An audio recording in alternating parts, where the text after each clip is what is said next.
This is Oilersnation Radio, your one-stop shop for everything Oilers. 1 hour of straight hockey talk with Baggedmilk, Tyler, Liam, Rick, and Dan starts now.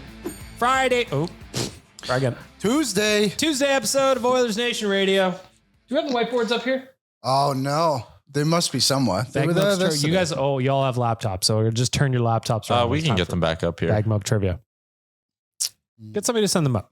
It's Tuesday. Coming off a big win on Saturday. Phew. Talk about that. Boys were a little spicy. There was an AJ Greer takedown I want to talk about. WWE style. It was. He gave him the spear, the Goldberg spear. Yeah, he did. We'll get to that. Which you can do in the NHL, apparently. Yeah, totally legal play. Yeah. 100%. First, I want to tell you about, if you go on into Oodle Noodle, you can add on 2 green onion cakes, 5 spring roll, 6 wontons for just $2 with the purchase of any signature or premium box, available in store at oodlenoodle.ca for takeout only. What do you got there for a soda? Is that a root beer? Root beer. Can you pass me one? But if you're tired, that's not going to help you. There's no caffeine in that root beer. There's no caffeine in root beer? No. What the fuck? There's no caffeine in root beer, bros. There's sugar. You'll get the sugar. No, I don't want to. I just want Diet Cola, if you don't mind. Yeah. Now he needs the caffeine. He needs a little uptick. Yeah, this is what you should be drinking. Thank you, sir. In case you missed it, you didn't see it on our socials, the Sauce Ryder and Lisa, they had a poutine bar delivered to the office this morning. And it is tuckered the guys out. There's a lot of potato. A full lot of poutine at 10 a.m. with a little mimosa mixed in there. Not only that, but also turkey and turkey stuffing. Yep. It's amazing. It was amazing. It was actually unbelievable. I don't know who provided it, but shout out to them. Acapella catering. Catering. And then it was through a media company that was sending that to Rivalry. Credit to the Acapella group, the Bottom Bellas or whatever they're called. Acapella. Follow the Ryder and Lisa socials if you'd like to see. Yeah, you go follow that. I think Waz also put up a video. It was a gotcha video. The disrespect. He tried to do a gotcha video on you. He didn't get me at all. But he tried to. He did. I got him. You did get him. I got him. You got him. You reverse Uno'd him. Classic. You got to stay in. Got your nose. Mm-hmm. Did not see it coming for a second. I bet you could hit him with that same stain trick today. This afternoon. I probably could. All right. We're going to start off with the delicious debate. Tyler wants to leave. So no, it's not that I want to leave. I had a really bad ONE today. Why? Probably the worst one I've had in like a calendar year. Because I just sucked. Sometimes, like when you do this shit every day, sometimes you just fucking suck. And today I How do you feel about that? I thought he was fine. That's why you lean on the teammates to carry you through. Louis DeBrusque was awesome. Liam was great. We got you. We had Mike Stelter on the show. I just think the turkey got to me. I felt underprepared, so I feel like I disappoint the audience when I'm underprepared. I'm just rattled today, man. Jay also described Kiefer Sherwood and Trent Frederic as the Bang Bros. Is that a thing? I've never heard. I don't know. Tyler heard couldn't stop laughing. I've never heard of those two words. Thanks, Kennedy. Thank you. Thanks, Kennedy. She brought the whiteboards up for us. No, Kennedy's got the right. It was weird, but yeah, Tyler just couldn't. Is that a specific joke that you're referencing that I don't understand? Tyler, do you have anything to add? You were the one laughing. I can't stay composed. I just like a good alliteration. Yeah, it is good. Good. So what was it again? Something about them being brothers. Yeah. We have a crazy delicious debate today. Hit me with it. Today's delicious debate. Did we do the ad already? Yep. Okay. From Nick Kypreos, released his first trade board of the year. I didn't know Nick Kypreos did this, first of all, so maybe take this with a grain of salt. He had Jordan Binnington on his list. He didn't really number them. He's just the first one on the list. Actually, he said, didn't number them. But he had this to say. Binnington has one more season on his contract, and the sense is he won't be part of any retool the Blues might undergo. The strong speculation ties Binnington to Edmonton, and the Oilers are also looking to see if they can get a defenseman out of St. Louis at the same time. The potential deal would most likely be built around Stuart Skinner going back to St. Louis to team up with Joel Hofer, and those two played junior hockey together as well. So the delicious debate is, would you trade for Jordan Binnington, with the context being Stuart Skinner in there too, And also the Oilers looking for a defenseman. But just in general, would you want the Oilers to acquire Jordan Binnington? Okay, well, first of all, I need to know who the defenseman is. So let's try and figure that out. We already tried. It can only be Tucker because he's the only one that doesn't make $6 million. And does arguably bring like a bit of an edge to his game. Yeah. And something that the Oilers have been looking for. Because I'm looking at, He's $9.25. I'm Not to lend any more validity to Kypreos. I'm at Daily Faceoff right now. So their first pairing currently on the Blues is Broberg-Parayko. Neither of those is going to work. Parayko. He's too He just expensive. make way too much money. $6.5 million this summer. Talk to me about Colton Parayko. I'll say that. Okay. Second pairing is Tyler Tucker and Justin Falk. So I don't know anything about Tyler Tucker. You'd have to teach me about him. He is he's only 25. He makes $925,000. I think he's a second or third year player, and he's a fairly tough guy, right? Yeah, I kind of look at him like as like a cheaper, smaller Josh Manson, smaller frame of a Josh Manson. So he is currently listed at, let's see what he's listed at. He's listed at 6'1", 200 pounds. And this year, 22 games played, 1 goal, 3 assists for 4 points. He's got 112 total games. Okay. Third pairing is Cam Fowler and Logan Mailloux. So it's old Taka. I don't see a scenario where they would want Logan Mailloux. I don't think they want to get younger on the blue line. That young anyway. And Cam Fowler just signed an extension. Also, Ty brought it up already, but he's an American player. Oilers don't, and he has to waive his no trade clause to come here. And he's making $6 million. For now, until, he's making $4 million. Yeah. So, I think he's already retained a little bit. The only one would be Tyler Tucker, but I think Taka. Either way, like the headline, why would the Oilers want Jordan Binnington? Well, and so like so number one, I would need to know the defenseman we're talking about. Yeah. And if it's Tucker, like that doesn't move the needle for me. I don't know anything about him.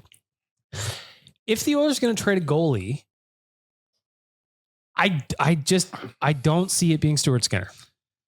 I don't either. And I just think if you're going to trade for a goalie and trade Skinner in it, then the goalie coming back has to be better than Skinner. And not able to leave right away. I mean, I know he's got another year, like you said, but still, that is not a long runway. He's already 32. He has the worst, I think he has the worst goal saved above expected or whatever it is this season, like -10, if I'm not mistaken. What was the stat you had before? He was like 36 in the league and something. Yeah, out of the goalies who played at least 10 games this year, he's second last in expected save or in save percentage above expected. So Who's like last? Montembeault. Your boy. My boy. And then who's third last? Joel Hofer. And then who is fourth last? Like, point is, you got.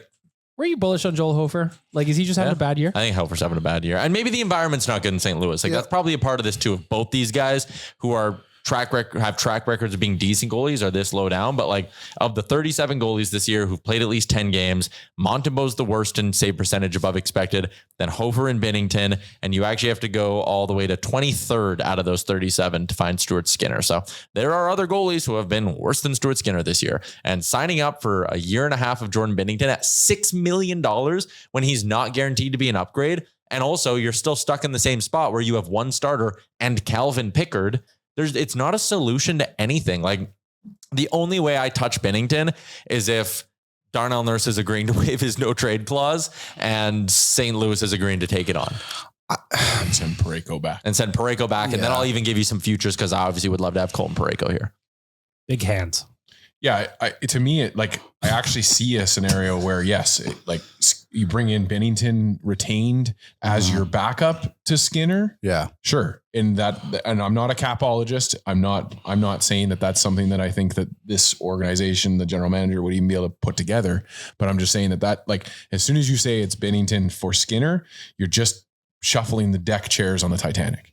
And you're not fixing anything in that moment. And so I just, if that's the wrong guess, the Oilers have now failed and are stuck with a goalie for another year next year.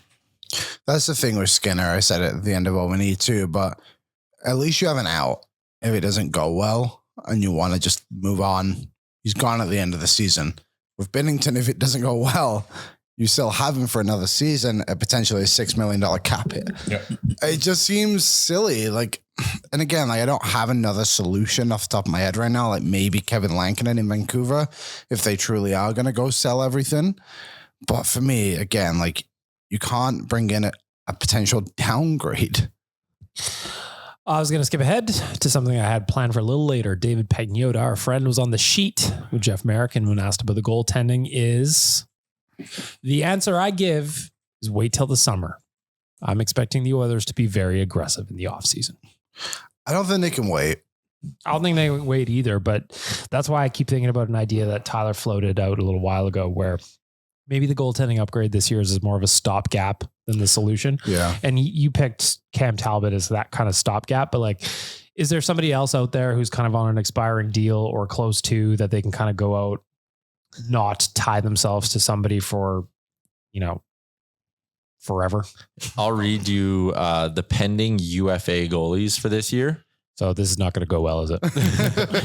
This is in order of the game of most to least games played this year. You just stop me when we've hit an unacceptable level. Okay. All right, okay. Stuart Skinner, Sergei Bobrovsky, Cam Talbot, Frederic Anderson, Alex Nedeljkovic, We're getting close. David Riddick. Oh, I don't want the big save Dave. I already like Calvin Pickard, Daniil Tarasov. Wait, so He looks pretty good. Like Stu's restricted, right? No, he's a UFA. UFA. So both the goalies are UFA this year? Yeah. Okay, go ahead. Keep going. Oh, you want me to keep going? Yeah. Eric Comrie. It's actually not a bad name. Devin Cooley, Jonathan Quick, Devin Cooley. Vitek Vanacek, Brandon Bussey. Bring in that. You're on the Bussy bus. Yeah.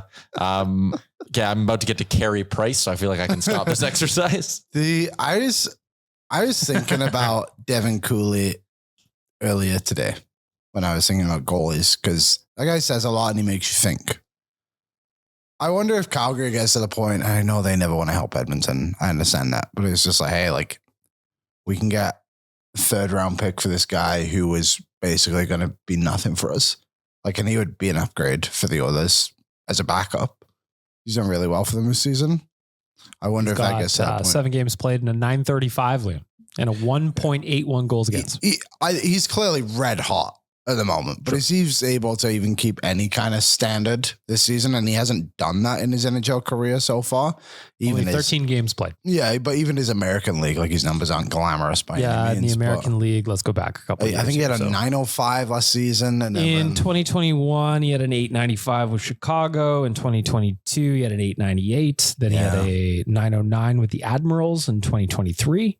Rochester Americans, he was back down to 891 the next year. And then with the Wranglers last season, he had a 905.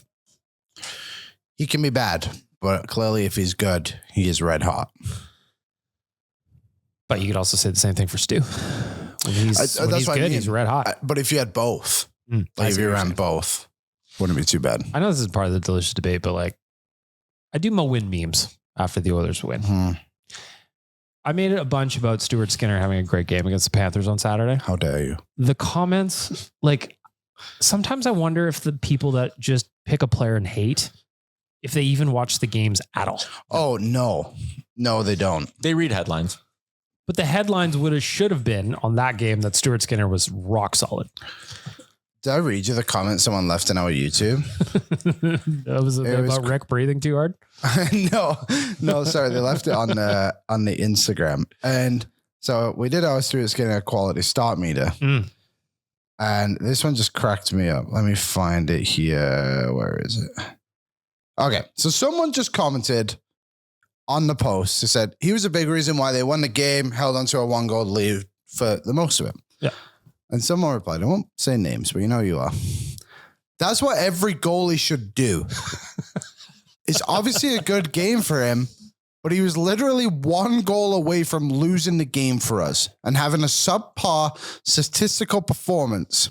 It's just so stressful that we have to rely on a guy that has more write-off games than satisfactory ones. We could have easily lost, and that was one of his best games of the year.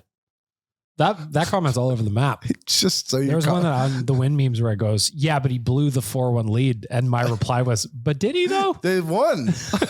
They were never losing. They never lost. They were never losing. They never came back to tie at 4. And also just like, sometimes I think people expect the opposition to just lay down and die. I know, like no pushback tonight. You know? It is crazy. It's just, I don't know, like Skinner, was especially on the road trip, was up and down. I think we're pretty fair when we say good game, bad game. Yeah. He was really good on Saturday. I just don't think it's that hard to judge him. He had 35 saves and a 921. Yeah. Fine. That's solid. It's solid. That's solid. He didn't lose. In case you guys were wondering, the other goalie got pulled. He sure did. Go back to this debate though. You trading Skinner for Bob and a mystery defenseman, Tyler? Or not Bob, Binnington. Sorry. No, because it's impossible. If you trade Skinner for Jordan Binnington, you also need to shed $3.4 million in salary. How are you doing that? Adam Henrique would get the job done. Mangiapane would. Sure. Is Mangiapane waving to go to a rebuilding Blues team? Probably not. No, probably not. Retooling. No one rebuilds anymore. Yeah. Everyone's too afraid. Dan, you trading Skinner for Binnington plus a mystery defenseman? No, I was interested until you said it was for Skinner. Like if he's coming in as a backup and you're going to be able to figure out how to retain that money, sure. But no. The mystery defenseman is so funny. It's pretty awesome.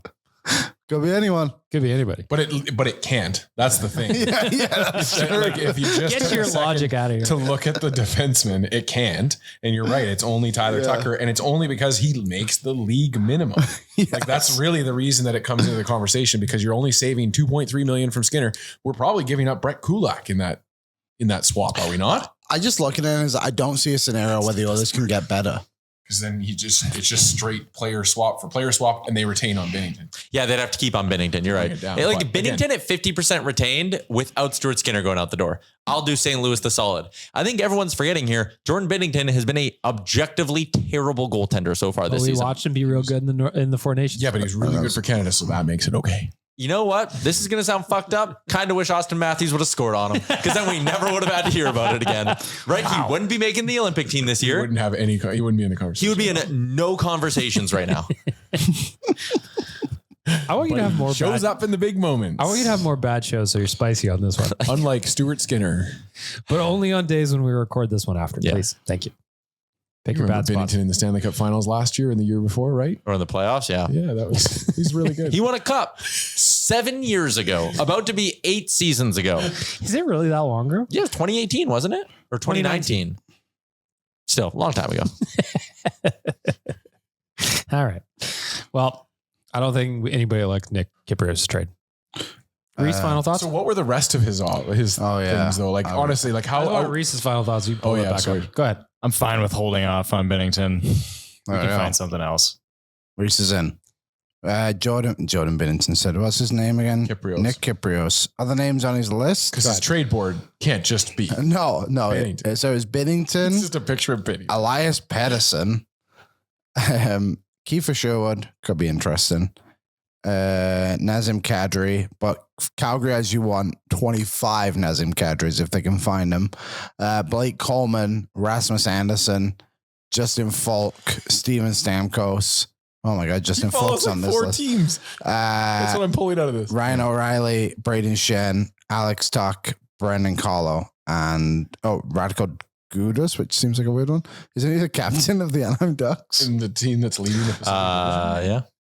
Okay, that doesn't make any sense. No, it doesn't. Pavel Minchikov, Brad Lambert. All right. How is Radko Gudas on this list? So there's like 2 Eastern Conference teams listed in there, which is, phenomenal for a Western Conference fan team here. And then, it's like just like it seems like it's baiting Canucks and Flames fans. Well, it's because nobody else is bad. Yeah, arguably. There's only 4 bad teams in the league. And then he went to last year's list of trade bait and Found out a few of them. maybe Carlo's still available. Oh, interesting. Good job, Kypreos. Welcome to the insider world where we shit on all of your things. Yeah.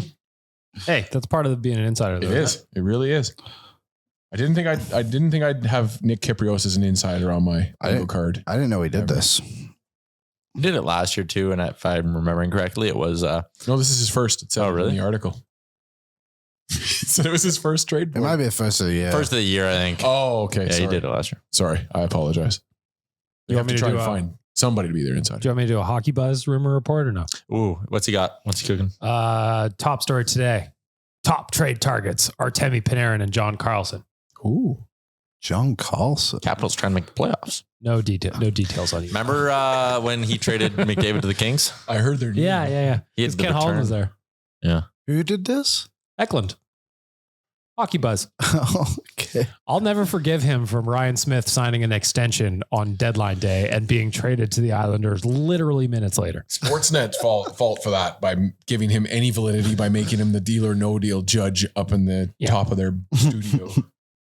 All on Sportsnet. They made him legitimate. All right, let's keep rolling through.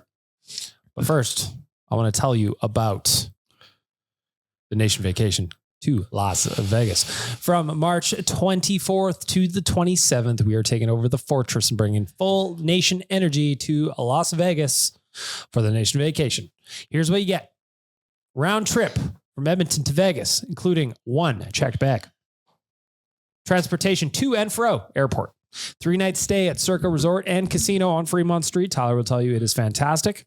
You also get full pool access to Stadium Swim, which is well worth it on its own. Exclusive March 24th, a watch party. Edmonton is taking on Utah, so we'll have some food and drink specials.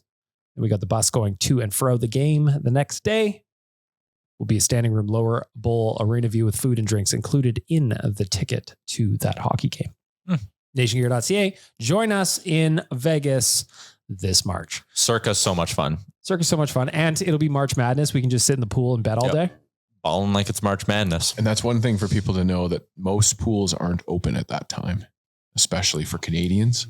Most of the hotels are not open. Remember when we stayed? Oh, yeah. Down the strip, roughly around the same time to open it. So yes, most pools are not open. Circa, definitely a spot to go to. The pool's great. You know, they got your bars right there at the pool. You go do your thing.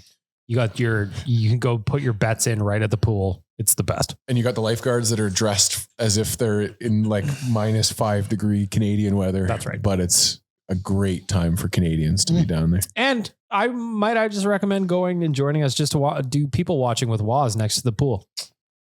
Waz is an interesting character, and you're going to want to join us. In and out of the pool. Couple of things. Oilers play the Dallas Stars tonight. They will be featured once again in Baggedmilk's trivia, coming up a little bit later.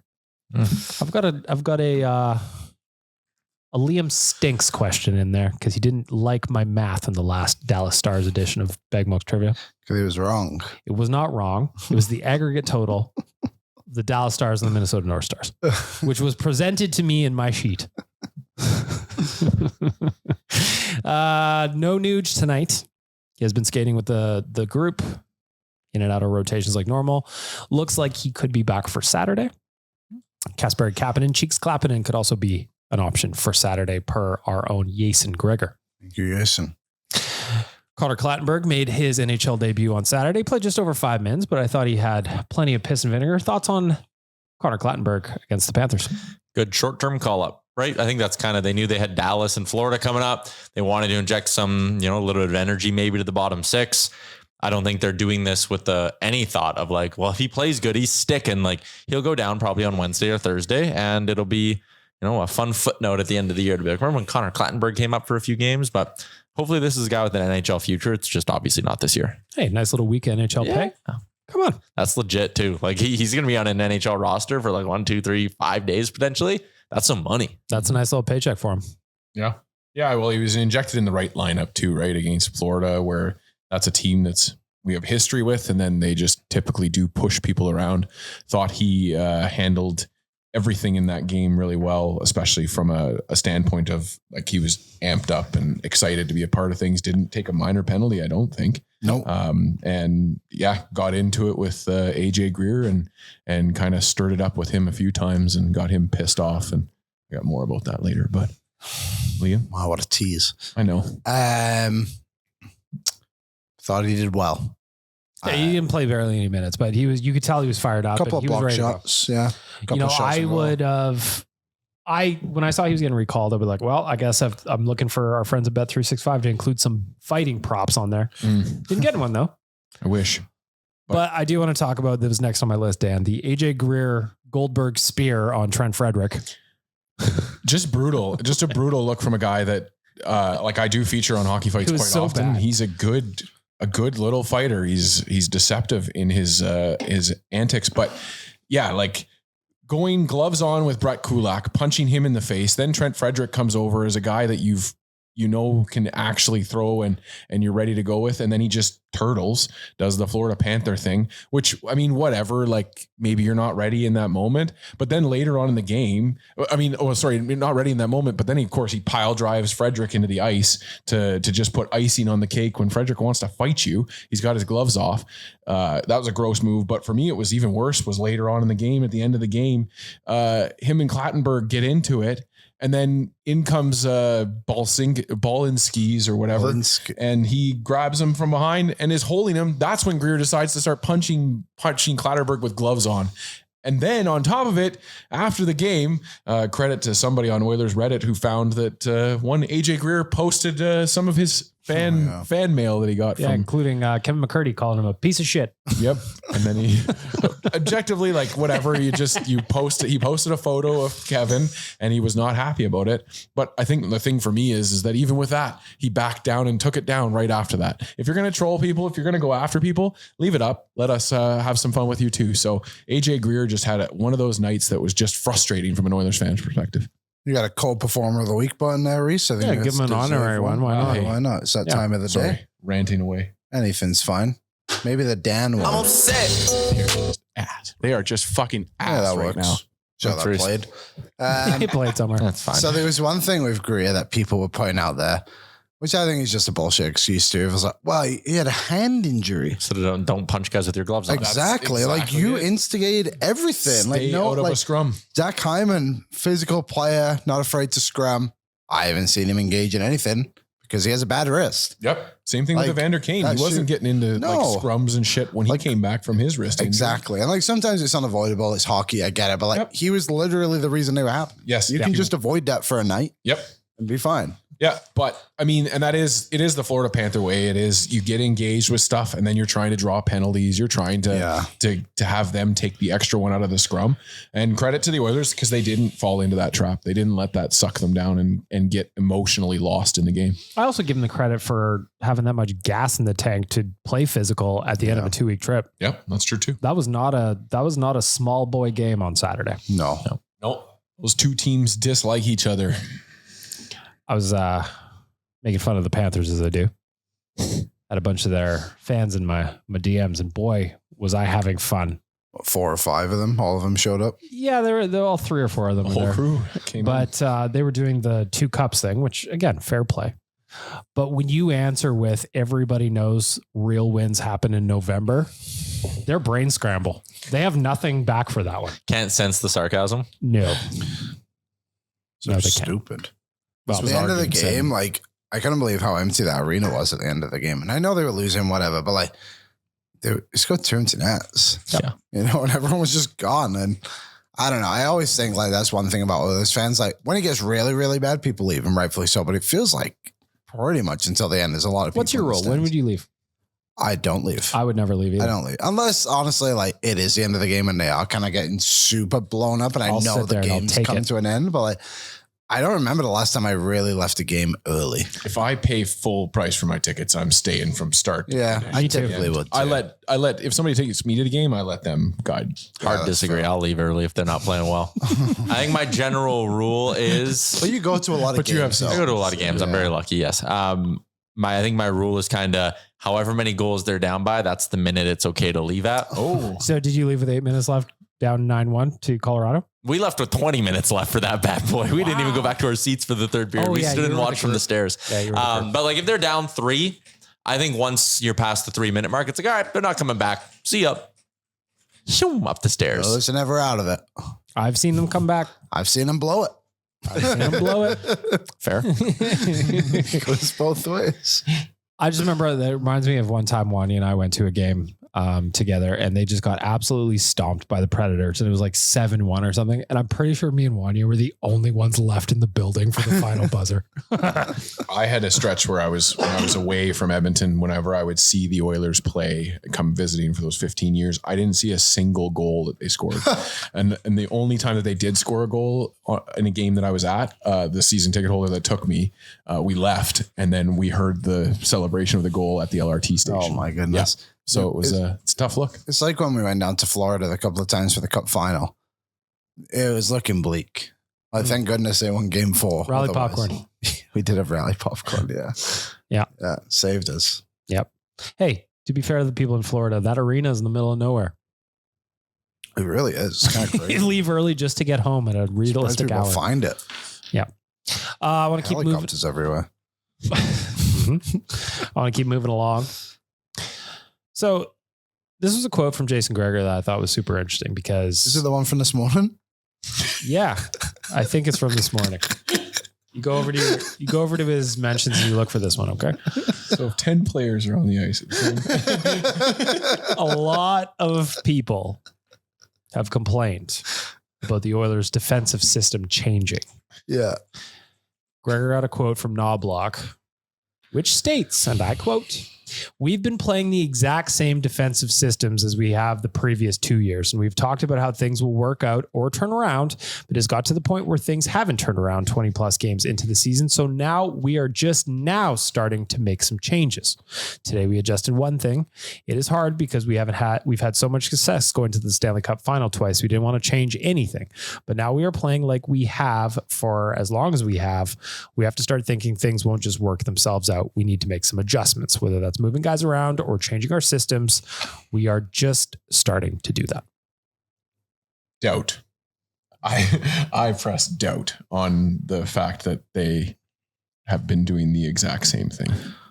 Well, I'm no tactician, but I'm sure they have been doing the same system, but I still think they're playing disconnected. And I think that's just the big part of it for me is like, come down to tactics all you want, but if your players aren't executing, that's on the players. You know what I mean? That's how I feel about it. We were also playing a system that Paul Coffey instituted. And then Paul Coffey left. Why did Paul Coffey institute it? Because he told them to pass the puck up the ice instead of going off the glass? I don't know, but like he was the coach. And now we are going to do the exact same style of system. And we can't figure out what's wrong with what we're doing now. But it's the same players. Yeah, I don't know. I don't know how much Paul Coffey really had in terms of the system that the team was playing. Like the reports you kind of heard over the last few months were like Paul Coffey never had this team in the video room. That's not how he taught. So I don't know. I just think I think the forwards and defensemen are maybe a little bit disconnected in the sense of you see it more in the offensive zone, I guess. But like, you know, are you a perimeter team that's going to try cycle the puck? Are you a crash and bang team that's putting pucks on net? I feel like sometimes they're not speaking the same language. I also just they were junk the first 20 games the last 2 seasons. Yeah. Paul Coffey was there. Of it. This is just our thing. I think we're fine. You have a panic meter yet or no? Tyler? No, I'm good. No. I think that win over Florida is the turning point. Reese got a panic meter going? No, we've never been more back. All right. Thanks, Reese. Okay. I just want to Always make so sure. insightful. I want to know what the Ute are thinking. Going back to the sheet with our friend David Pagnotta, there was some noise about Darnell Nurse last week after a very minor nothing quote from Elliot Friedman talking about, I wonder if he's starting to get affected by the noise or something like that. Paraphrasing. Pagnotta on Nurse. He's got full trade protection. The captain really likes him. There are multiple factors that are going to be involved here. I haven't heard anything concrete with respect to him moving. So if you were thinking that Darnell Nurse is getting traded today, tomorrow, yesterday, not happening.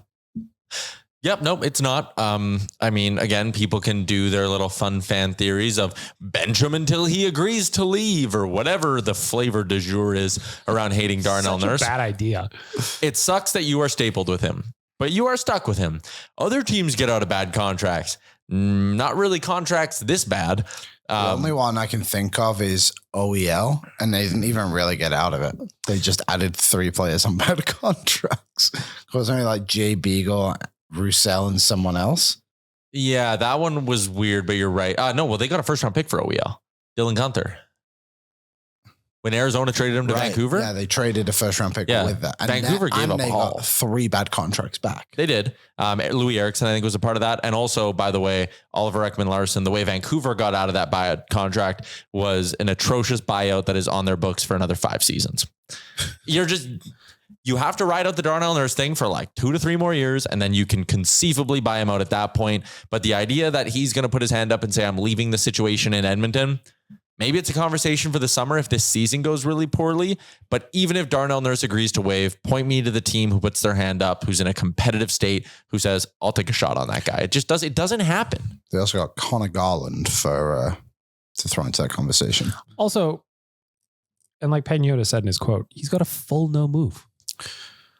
So even if you found a team, Tyler, found a guy who's willing to take it, Darnell Nurse says no, conversation over. Yeah, and it's not like the Seth Jones situation either. It's like he's in a good spot for himself. Yeah. Playing with his buddies. He's on a good team. He's comfortable. He's lived here forever. He has decent moments too. I understand the frustration. I actually think when he plays physical, like and he's he had 2 engaged. games on this trip where he was engaged. I thought he was fine.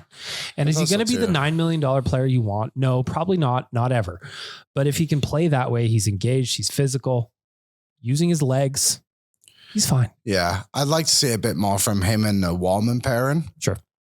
Jake Wallman's got no legs right now. Yeah, Bluey dropped today. He was in a walking boot on the show.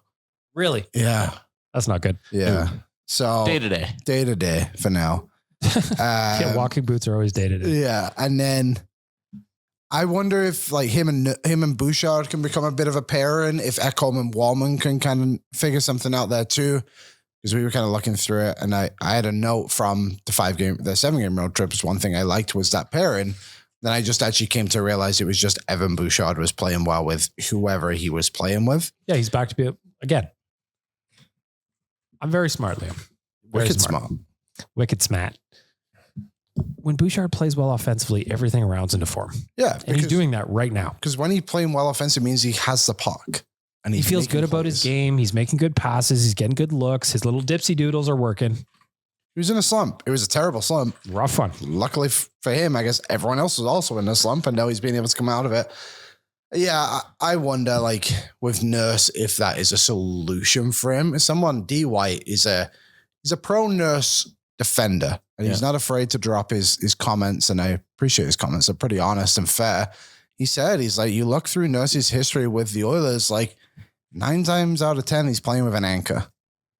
And I know Wallman is supposed to be the solution, and those who definitely need to figure it out, but you look through, it's like CC, now Regula, go down the list. There's always some random guy, even like Troy Stetcher. I know it worked sometimes, but it wasn't always glamorous by any means.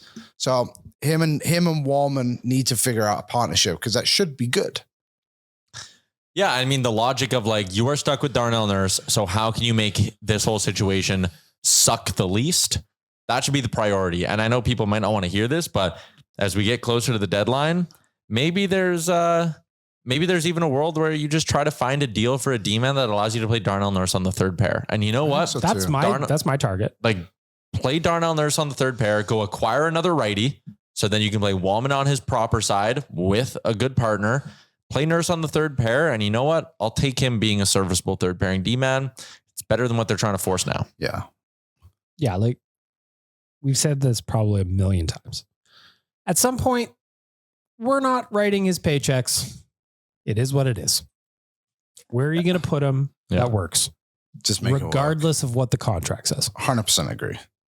100%. And again, like with the thing you said too on the, to kind of spin it a little bit on bad contracts get moved all the time. So I think you have to look at the situation of the player as well. And it's the same thing when people bring up goalies. It's like, well, Vancouver traded Seelofs for a 4th. It's like, yeah, that is 100% true. We also didn't fully know what Seelofs was at the time. And also Vancouver maybe didn't want to trade in division. It's the same thing people always bring up with Logan Thompson. Why would Vegas want to trade? Why would they trade into Edmonton? They wouldn't have. Why would they have done that? And you like know, so many examples. Seelofs thing, I was thinking about that too. That is not an apples to apples comparison because if he's coming in division, it's not a 4th round pick. No, it's a little bit higher than that for sure. Moving along. Our boy Ike Howard ripping it up in Bakersfield right now. He's got 7 points in the 4 games played. Now, I'm curious your thoughts on Isaac Howard. The more I think about it, the more I wonder if he's best served just staying in Bakersfield for the year. But I want to know what you guys think.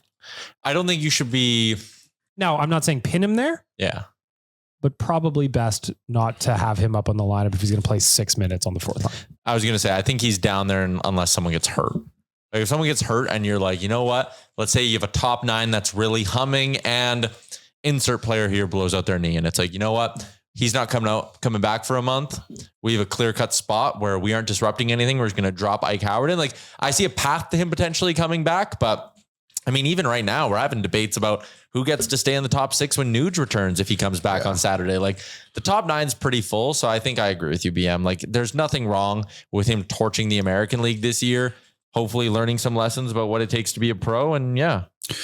I also think that he doesn't have the identity of a 4th line player, obviously. So it's better to bring up a guy like Klamberg or James Hamlin or Roby Yarventi or Max Jones. And I think Isaac Howard is a better prospect than all of those players.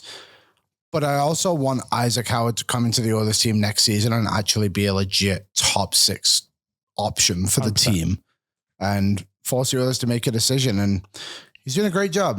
Look what Dallas do, and everyone loves it when they're like, look at Maverick Bourt, look at Logan Stankoven, and like they just let these guys sit there forever, and then they come up and they start producing for them a little bit. I would let him stay down there. Dan, what do you think? I think they should call up either R. Pitlick or R. Pitlick instead of him. No, I was just trying to figure out which R. Pitlick was which. I think that ideally this team doesn't have to call up Ike Howard this year. That means that they're healthy, that they didn't have any major injuries in the top 6, the top 9. I just think that like for me, it was like, and we talked about it at the start of the season. We said it wasn't the case, but I do think it was the case of it was either him or Savoy was going to have a spot on this team, and he's just not quite there yet. And that's okay. And I think that having that for the playoffs and having that going into the offseason is going to be a good thing for this team. So, by the way, I love Matt Savoy. Love him. I hope he sticks up with Connor when Nuge is back. I think that he's starting to figure out where Connor needs him to be. I think, again, points, you probably want more points, whatever. It's still a matter of when, not if, with him to me. He's too good. He's such an intelligent player. Exactly. And that's the main thing for me. And a lot of people like to point to the points, but it's not always about that directly. So what does he actually do? And sometimes it takes a minute, for fuck's sakes. Yeah. Yeah, honestly, like it's crazy. He is such a young player still. He's got a handful of games in the NHL. He's doing a good job. I don't care how many points he has. He's figuring it out. Moving ahead. Ingram watch. 232 record. 361 goals against average. 871 save percentage. He's been playing better. I think those games at the start of his time in Bakersfield, they were rough. They're holding him back a little bit from those numbers looking better. But again, like that game, I think they played Ontario on the weekend. 3-2 hockey game. I didn't supposedly played well from what I was reading. And I think it's important that your goalies are keeping you in games. Yep. And it looks like he is. And that seems to be, it's like when we bring it up, they're like, he looks, maybe you have to find out what he is. And it's not us saying like he is the savior, like he's going to turn around this season. It's like the others probably won't make another move until they find out if Connor Ingram's good enough. Yes, I think that's your, and we said it when they acquired him. Yeah. That's your free bullet for when things don't go well, right? It's like, all right, we don't need to make a panic trade because look, boom, Connor Ingram, you're back up. You're coming up to the NHL. We'll wait till they do that. Calvin Pickard bought himself another start. He's got to keep buying himself starts now. They're getting expensive for him. Yep. We don't need to have the Tampa conversation again. Played great. He was good, just for the record that everyone thinks we don't give him compliments.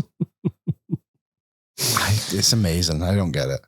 Yeah, like the amount of time we compliment the goalies, or when we say they have, there's no like, but you said, oh, you kind of go by game, not. But it's funny too, and people will be like, but Pickett makes $1 million. Yep. So, okay, well, Skinner's probably the lowest paid starting goalie in the NHL. Oilers spend the least on goaltending out of everybody. Yeah, but you want him to be a Vezina caliber goalie. Yeah. So no, they're just having to overplay him because their backup isn't playable. Moving along. I ask you to watch out for the Oilers Nation socials on Thursday. We're sending Waz and Kennedy down to the mall, the autograph signing. Oh, they're going to be vlogging their adventure. Waz said they're going to show up around 8 a.m. to the mall to line up for the Leon Draisaitl line. 8 a.m. They might have to get there earlier.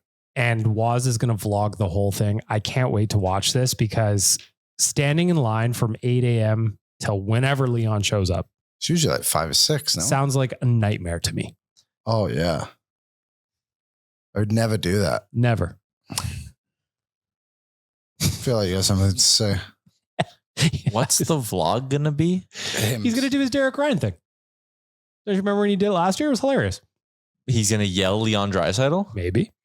They're just going to kind of go and document what it's like to sit in line and wait. And you realize how that sounds coming out though, right? Yep. Oh, but I mean, like I think it'll be vastly entertaining because Waz is funny no matter what he does. All right. And there's a lot of people that can't ever go to those things. That, would love to know how miserable it is or how fun it is. Or it's going to be I'm miserable. sure people will be like bringing them stuff. Would you wait in that line? Like, No. would you ever wait for like a Leon There's and McDavid? nothing on earth I would wait 8 hours in line for. No. But like, take yourself back to young fans. Still no. I still don't think I would. I did it. I definitely did it even for the Trappers. But I've met them both before. Wow. It's a brag. Yeah, Jeez. But I get to see Waz and Kennedy whenever I want to, but fine. I've shook Leon's hand. Wow. And that's it. McDavid and I wore the same pants. Wow. H&M. So like, I think that there's a certain amount of, we still do have like, just like a healthy amount of idolatry of these guys. That What's your max waiting period? Like for what, I guess is my question. Like We're going to do this. You want Connor or Leon's autograph. What is the max amount of time you would wait for that? 40 minutes. Liam, what do you think? I don't know. Like I'm thinking on the weekend, I was at Bath and Body Works and the line was like 6 people long and I contemplated if I wanted to stand in it. I was there for like 2 seconds. I don't know. I honestly don't think I would. I really don't. Like Dan, what's your max 5 waiting? minutes. I wouldn't anymore. Like I think that when I was a kid, you could have probably put like a couple hours on me. I camped out for tickets to go see the Mooseheads play Sidney Crosby the last. But that was different back in the day. Like that stuff is different. If you're waiting to like get tickets to do that stuff. I was camping out to go watch junior hockey. Yeah, but it's Sidney Crosby. Well, yeah, arguably. You know. Let's ask the kid on the Reese. Reese, what is your max time you would wait for like an autograph session like that? I don't know. I used to go to them when they were at Rexall and at Rogers, and I'd hang around there like until I basically got everybody that I could. But now I might wait like 20 minutes, 30 minutes. Like I'm not dying to go and see them. Who is the best player you met? Yeah, when who's you the were prize at that you Rexall got? Rogers. Waited in line for Draisaitl, and then McDavid was open like pretty much at the end of it, but then right at the end he said, "Nope, we can't do anymore." But no, like best experience with them. Oh, Not best players. I assumed it was one of those two. It's hard. It's hard. That was like 10 years ago. Met so many of them. I have a funny one with Nuge where my stepkids were like, it was around COVID time and they wouldn't get close to him. And so there was like this like barrier between them and Nuge is trying to be like, I'm not that mean. And so, yeah, my kids were, that's made cool. them feel a little awkward. Yeah. If I go to McDonald's and I'm going to the drive-thru and there are cars at both of the entries, I'm not going there. So there's my answer on going to an autograph sign. That is the biggest decision ever, isn't it? Of just like when you're at McDonald's and you see cars in both lanes and you're like, which you got to pick a one do horse. I go in? Biggest decision ever. I think then the reason I said that is just to give an indication of how much I hate lines. It's a real raw, You would never see me at West Ed for one of these ever. When I go down to Bread and Butter and I see there's like a couple of people in line, I don't get in. I also am the same way. Yeah, I go back up and then we live above it. That's fine. I was just going to say it's right above you or it's right below you. I do the same anywhere. I've done the same thing at Little Brick where I've walked to Little Brick from here for a coffee. Line's too long. I turned around and came back. Anyway, let's move on to the betting segment for our friends at Bet365.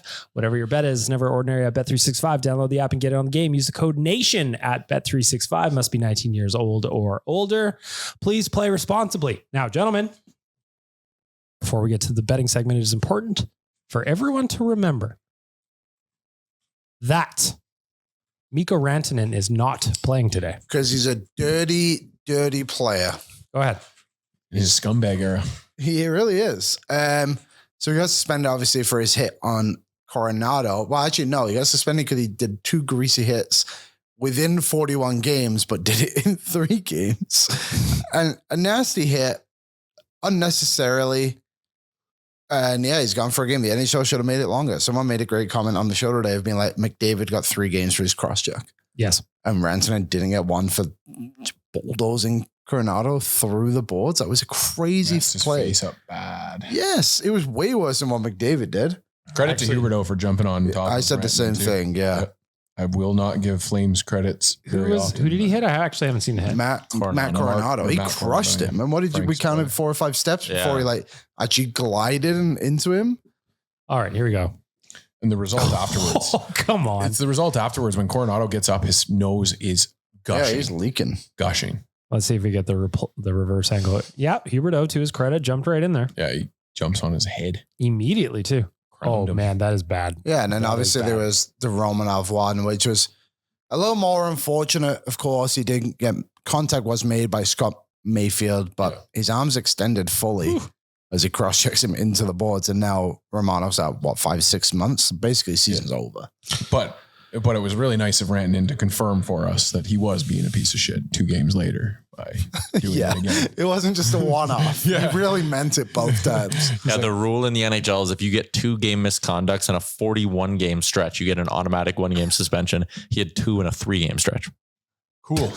Feel like And we no could- additional suspension. Other than I that. can't believe Only that's what they so automatically lazy. triggered. That's bad. It's such lazy officiating by the league. What would you call that? Ruling, I guess, more than officiating. Well, it's The refs made the right call. They gave him a major. It's so funny too, because that I was watching on Waz's computer a couple weeks ago. The Oilers Plus had Savoy and somebody touring the Department of Player Safety's war room, which I just think is objectively funny that like they feel like they have to have people watching the they got a game war room. to be able to, yeah. And he's like, and they asked him like, how many people are in here? He's like, oh, it's packed. There's like 30 people in here. What are you guys watching if you're not watching the games to catch that shit live? Like, I mean, they could just send the clips afterwards and talk about it in a group chat the next morning. Arguably, don't need a war room. I just saved the NHL millions of dollars. But anyways, silly.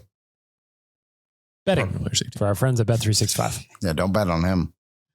You'll lose. Looking at tonight's Oilers Stars, first game back at Rogers Place in quite some time. Welcome. Looking at the money line, Oilers are favorited on the money line at -135. The Stars are at +115. If you look at the puck line, meaning the Oilers are going to win by 2 or more, they're +180 on the puck line. If the Stars are going to cover that spread, it is -220. The over is set at 6 tonight, fellas. Over 6 goals is -120. Under 6 goals is +100. Now, I'm curious what your bets of the day were on O&E, fellas. I got a couple of things here that I'm looking at. Let's try and make the audience a little bit of money. I did puck line. I think the Oilers can get to Jake Ottinger like they've shown in the past. Even in the regular season, it's never been that great, especially at Rogers Place against them. below 900 in Edmonton in both scenarios. There you go. So, looking through a bit of film on him, they can beat him clean. He allows, obviously, every goal, he allows a lot of shots from the middle of the ice. Is the best place to shoot the puck. But he also allows probably a little bit more than most upper echelon goalies would from the outside. And also, too, his save percentage by the ears, terrible. 67% on the left, 60% on the right. When you shoot it up by his ears. Yeah. And also, only 99% in the chest. He has allowed 1 goal through the chest this season. Wow. Yeah, it's incredible. Bounced off his chest and up in the air and into the net. No, right through. Oh, Straight through. Yeah. through and through. Mhm. Yeah. Wow. Well, good they could recover the evidence.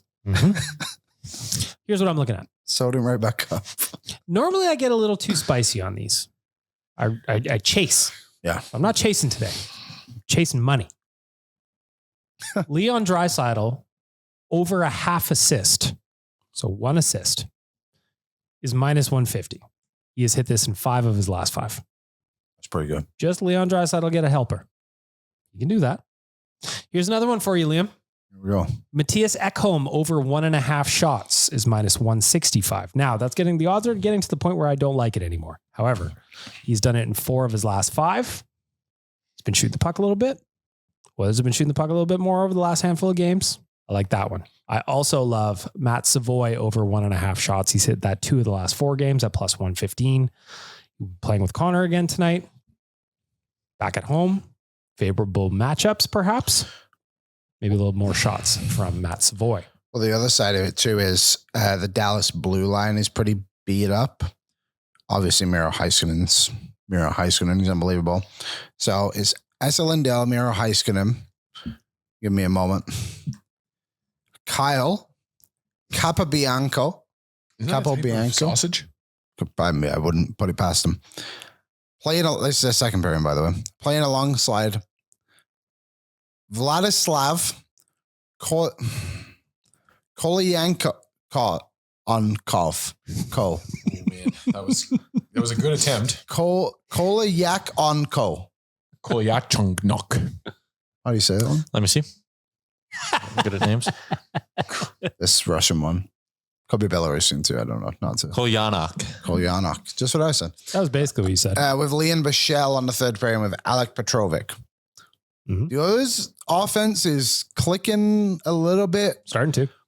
Tampa Bay was, out of the last 3 games, probably the one that you needed it to actually work the most, and they ended up not getting anything. But what's that? 7-1. That's 8 plus 6 from the weekend. They have 14 goals in their last 3 games. Mm-hmm. It's pretty good. Tyler, what was your bet today? Hyman goal. Hasn't scored in 5 straight games. So I like Hyman to find the back, and then I might even bet him to score 2. I'm feeling it. They also don't have 14 goals in the last 3 games because they only scored 4 against Washington. So they have 10. No, okay. 11. Just wanted 10 things. Can't spell, can't read. What am I good for? This is the auditor for Baggedmilk Trivia. This is how you say the name. Vladislav Kalachomik. That's what I said. That was exactly what you said. Just Kalachomik. rolls off the tongue differently with that accent. He's also Belarusian, which is funny that I corrected myself. You did say Russian or Belarusian, so it worked. All right, boys, grab the whiteboards. It is time for Baggedmilk's trivia, courtesy of our friends at Swiss Donaire. We need a theme music for this, I think. Baggedmilk's trivia. Liam looks at all the questions and he tries to poke holes, even though the math is always rock solid. It's Baggedmilk's trivia. Hey. Cut that, Reese. We need that as a button next week. Yeah, I won't remember it again. That was a 1 of 1. Got to tell you about our friends at Swiss Donaire. Of course, they're home for the old school Donaire with some options if you want some flair. Open for 25 years, now 7 days a week. Pride of the North Side. Swiss Donaire is great for your events at home or at the office. Check out their location at 8308 144th Ave Northwest. Order online at swissdonaire.com. Lovely. Gentlemen, the Edmonton Oilers are playing the Dallas Stars tonight. All 4 questions are relating to this matchup in one way or another. Do they include the Minnesota North Stars? We'll see. We shall see. Yes. Gentlemen, question number 1. Here we go. Do I want to do this Yep, we're going to do a 2-point question here for question number 1. Tyler, Dan, Liam. All right, I'm ready to take scores. Connor McDavid has recorded at least a point against Dallas in 20 of his 24 regular season games. First part, how many points does he have against Dallas? So he scored in 20 of 24 games against Dallas. Point 2, how many of those points are goals? Oh my goodness. Sorry, 20 of 24. 20 of 24. So let's see. Connor McDavid has scored at 20 of 24 games versus the Dallas with at least a point. How many points does he have in those 20 games? And how many of those points are goals? We've got a 2-point question here. Boys are filling in their answers. Dan looks ready. Dan feels confident. Maybe. Tyler scratching out his answer. We've got 32 points for Tyler, 11 goals, 30 points for Dan, 14 goals, 31 points for Liam, 10 goals. Your answer, gentlemen, 34 points. Oh, damn. So Tyler. 1 point for Tyler, 13 goals. Oh. Damn. So it's 2 points for Tyler. Damn it. Price is Right rules. Dan went over with the 14 goals, 2 points for Tyler. Swept the board on question 1. He doesn't even care either. This means nothing to him. It does. He looks so upset about leading Baggedmilk's trivia right now. So upset. Like Reese, if you were winning right now, you'd be jacked. Yeah. Come on. Radical. All right. Question number 2. This one is an Oilers history question. Oh. On Saturday in Florida, Evan Bouchard picked up 3 assists to make him the 5th defenseman in Oilers franchise history to reach the 200 assist plateau. Oh boy. Who are the 4 defensemen ahead of him? Or I guess who did he join on the list if he is number 5? 200 assists in an Oilers jersey. That's right. So these are all people who have hit at least 200 assists as an Oiler, as a defenseman. So there's 4 names ahead of Bouchard on the franchise list. Who are they? 200 assists. Mm-hmm. I should have looked at this a little bit harder. Mm-hmm. People are thinking. I'm trying to think of players who played it for longer than 2 minutes. Oh my God. Made it hard for you this time. I don't think I'm going to get to 4. I'm actually pretty confident in myself here. So I'm gonna assign 4 points to this question. You're gonna get a point for every name you get All correct, right. Well, we're all going to get 1. and a minus for a wrong answer. What if I don't put an answer? Is that wrong or right? That's 0 points then, I guess. So you could actually end up with negative points here if you get this wrong. Shit. I don't want to put that one up. So Dan's making an adjustment now. He may not get a full list out of Dan. Wait, so if the name's wrong, it's a negative point? That's right. Yeah. So you can either get 4 points or you can go negative. We'll see. Flip them over, boys, if you're ready. Your lists. Oh, that's a good one. Number 1 with 460 assists, Paul Coffey. Everybody got Coffey? Yeah. There's a point for everybody. Number 2 on the list, 309 assists, Kevin Lowe. Yes. Everybody get Kevin Lowe? Yep. So there's 2 points for everybody. Number 3 on the list, Charlie Huddy, 287 Oh, points. good one, Dan. So Dan has got 3 points. Okay, so we're sitting at No. Liam just wrote Huddy down. That is a false Huddy. What Smith did you write? We'll find out. No, is Jason or Steve? We're gonna demand an answer. The judges want an answer. J or S Smith, Liam. J. You didn't know which one you J picked. or J. S. I've He said no. Jason Smith. It was J. Then I saw Tyler's S and I thought, damn it. That's Well, all of you are wrong except Tyler. It's actually Darnell Nurse. Oh. Damn it. So your list, your 4 are Coffey, Lowe, Huddy, and Nurse. Okay, so I just got 0 points. So I'm glad I It Liam was got- so difficult to think of players who have played it for a long time on the blue line. That's why I told you I'm getting tricky this Because time. even like during the decade of darkness, who would it have been? Like How many points did you get on that one, Tyler? 3? Gilbert? 2. I got 1 wrong. So Tyler got 4 points. How many did you get, Dan? 2? 3. I got 0. I had all 3 correct answers. Because I just mean, didn't have Darnell that Nurse. means it would just Yeah, you just had eliminate, 0. right? Yeah. So who did he pass? Do we know that? I could look, but I didn't pull that. Okay, we'll look after. It's fine. Question number 3. This one's tough. You think I'm fucking around? I'm not. Question number 3. Which Dallas Star player currently on the roster played with one of the Edmonton Oilers' current coaches? Oh my God. Player on the Dallas roster played with An Oilers coach. Is he playing tonight or not playing He will tonight? be playing tonight. Unless something happens between now. I looked at the lineups. He is in there tonight. I should have looked at it. I've already written down. Okay, so it's the player is obvious. Tricky. Was it in the NHL? In the NHL. Okay. In the NHL. No. He's looking. I already wrote down. He's looking at your computer. Well, what am I supposed to do? My eyes just naturally turn over. Okay. Which current Dallas? I'll give you guys a hint. You want a hint? Oh, I've already proven my. Okay, no hints. That's fine. I don't need a hint. I'll think. Which Dallas Star I'll take a player hint. will be playing tonight? No.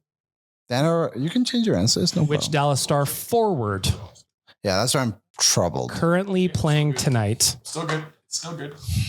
played on the same NHL roster as one of the Edmonton Oilers' current Okay. I coaches? need an answer here. Gonna need an There's answer. obviously boys. Mark Stewart. Yeah, I'm trying to think. The rest of them didn't play. I literally have no idea. I can't even think. All I keep thinking of is a Van de Kane. I know Current that's Edmonton wrong. Oiler, Evander Kane. Current Oiler? No, he's a Dallas Star. That's what I meant. Yeah, Dallas Star. Current I'm Dallas gonna need Star. an answer from you there, Evander Liam. Kane. You're gonna Julie Chen you. Can I have another clue? No. There ain't no clues. You have to You guess. got one. I don't have a guess. All right, Liam's. That's a terrible way to Abstaining. play this game. Just write any Dallas Stars forward. There's a chance you're right. No, I know it's wrong, There's a 1 in 12 mind. chance. You don't get here. negative points for this one. No, there's no but negative I don't want points to for this one. embarrass myself by writing down That's what I somebody's do name. every single day Yeah, on this that's show. what. That's what. my entire There shtick. was that one game we played with Tyler where he's like, well, "This player went that way," and I got 0. I got 0. on that My game. answer's wrong. You Flip picked them the exact around. same Wrong answer I did. That's good. 2 Jamie Benz and Blackwell. No, No, the can answer- I tell you what the answer is when I look at the actual lineup? Give me 2 seconds. How long do I got to wait? I've just got the answer right now. It was with the 2010-2011 Boston Bruins. Oh, Bruins. That should give you the. Oh, it's Sagan. There you go. I did not know Mark Stewart played for the Bruins. That was his last year, I believe, if I remember correctly. That is a good one. Well done, BM. Oh, Tyler takes it. 4-3. One more question. Oh, there's one more left. Another impossible one because Liam does not like my trivia. Oh, it was his last season in Boston. Oh, not last season ever. No, his last season ever was in Jet? Winnipeg. Yeah. I forgot he was a Jet. All right. This is exactly how I labeled the question. Liam had an issue with my North Stars versus Dallas Stars trivia from the last time these two teams met. So the question for today is, who is the player that scored the first Dallas Stars goal after they relocated in 1993? The goal came on October 5th, 1993 against the Detroit Red Wings. This player's number was retired by the Dallas Stars in February of 1998. 98. Oh, That's right. So it's not Mike Modano. I cannot think who's in This there. is what you get. Right, Reese? Showing them a lesson. Actually, am I right? If anybody gets this, I'm going to be stunned. What year did they relocate in again? 1993, they relocated. And this first goal came on October 5th, 1993 against the Detroit Red Wings. This player's number was retired by the Stars on February 7th of 1998. Huh. I'll take a stab at this one. I think I might.